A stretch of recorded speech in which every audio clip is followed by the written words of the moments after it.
Hello there, welcome to our channel Login once again. Hope you are doing fine. I'm back with another tutorial video, and today I'll be showing you how to log into your Hotstar website from your computer. And now without further ado, let's dive right into the video. But before that, don't forget to like, subscribe, and hit that bell icon for more videos. Okay, on your computer, first open up your preferred browser, as I'm already open the Google Chrome, as you can see.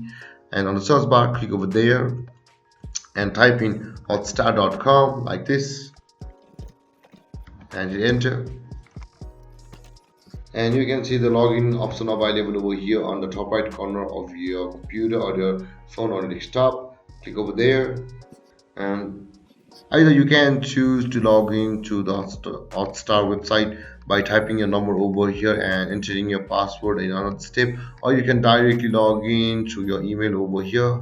Type in your email over here and hit continue, and on the next page you will need to enter a password, or you can just directly log in with Facebook by clicking on login with Facebook. And there guys, logging into Hotstar is this easy, and if you have any confusions or questions regarding the topic, don't hesitate to comment in the comment section below, and don't forget to like, subscribe, and hit that bell icon for more videos. Thank you for watching guys. Peace.